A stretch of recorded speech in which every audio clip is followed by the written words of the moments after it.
ये आपको कैसे मालूम पड़ेगा?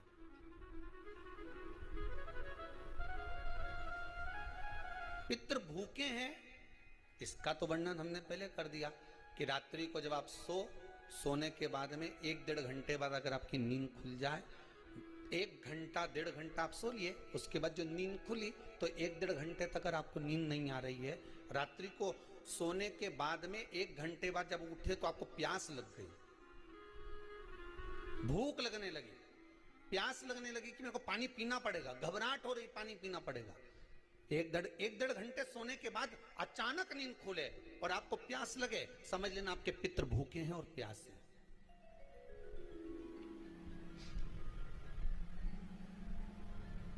वो भूखे और प्यासे हैं, उनको जल की जरूरत है।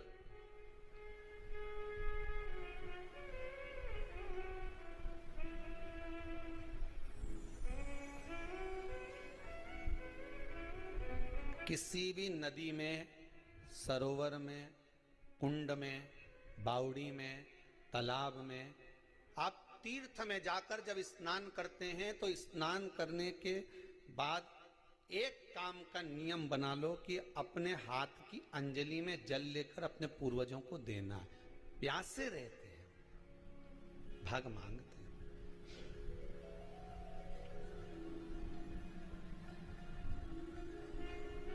भाग प्राप्त करना। 3 वृक्ष पितरों के तुल्य हैं। नैमिषारण्य की कथा में भी कहा था 3 वृक्ष पितरों के तुल्य हैं। पहला पीपल, दूसरा बट वृक्ष, तीसरा बेलपत्र का वृक्ष। ये पितरों के तुल्य हैं। अगर आपको रात्रि में नींद नहीं आ रही है, ऐसा लगता है कि रात्रि को 1 घंटा 1.5 घंटा सोने के बाद कुछ गलत गलत विचार आने लगते हैं, नींद सुबह 3 बजे तक 4 बजे तक नहीं आती, 4 बजे के बाद फिर नींद आती है, तो एक प्रैक्टिकल जरूर कर कर देखना। एक प्रैक्टिकल करने में क्या जाता है, प्रयास करने में क्या कुछ जाता है क्या? प्रैक्टिकल कर कर देखना कि कहीं सियोर वाला महाराज झूठ तो नहीं बोल रहा, तो प्रैक्टिकल करने में कुछ नहीं जाए।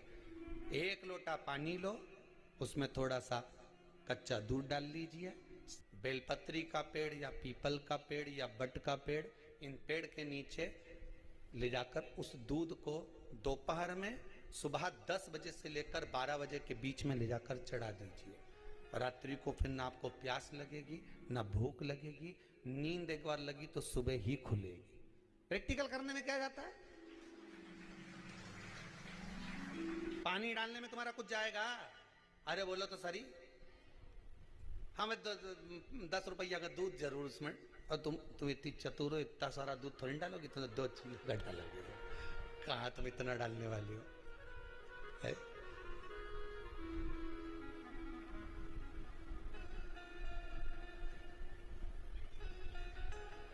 कहा बहुत चतुर चतुर लोग हो रहे संसार में हो। भले पूजन पाठ नहीं करे पर कहीं का एकदम मिलने आ जाए ना, क्या अम्मा जी है क्या पाठ कर रही है, फिर वो भी बैठ गई तुरंत, अभी तो सोई थी,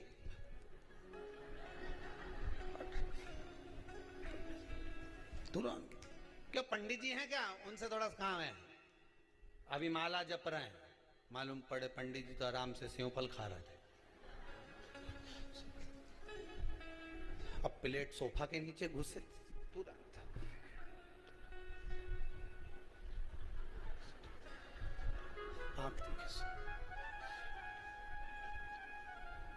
प्रैक्टिकल करने में क्या जाता है, कुछ भी नहीं बिगड़ेगा। ये तो बस जल डालोगे तुम्हारा ही कुछ अच्छा हो सकता है, बाबा की कृपा है।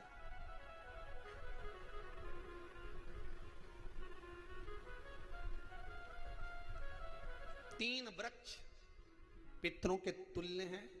पहला जम के बोलिए पीपल, दूसरा बट वृक्ष, तीसरा बेलपत्री का वृक्ष। 3 पीपल के वृक्ष में 52,000 ब्राह्मण एक साथ निवास करते हैं, इसलिए पितृतुल्य है। बट वृक्ष ब्रह्मा जी के मस्तक से बना, इसलिए पितृतुल्य है। बेलपत्री का वृक्ष माता पार्वती जी के अश्रु से बना। जब आंसू गिरे थे माता जगत जननी जगदम्बा पार्वती के, उस समय पर पितृलोक में हलचल उत्पन्न हो गई थी। हमारी नातिन की आंख में आंसू कैसे आ गए? मैनावती की पुत्री है,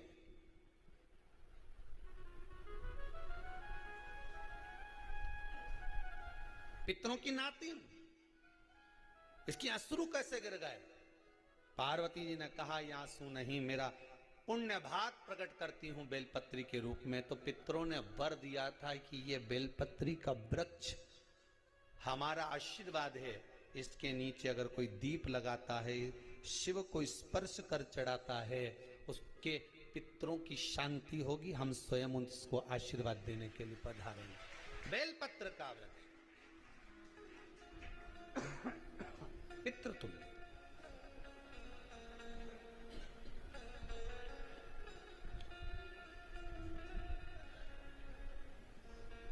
तो रात्रि को अगर भूख लग रही है, प्यास लग रही है, तो पितृदोष। दूसरा पितृदोष का लक्षण बताया, घर में कोई शुभ कार्य ना हो, वंश की वृद्धि ना हो, 1 रुपये कमाओ, 1.25 रुपये खर्च हो रहे हैं, पैसा 10 जगह से कमाई आ रही है पर घर में टिक नहीं पा रही है, आया गया, पितृदोष।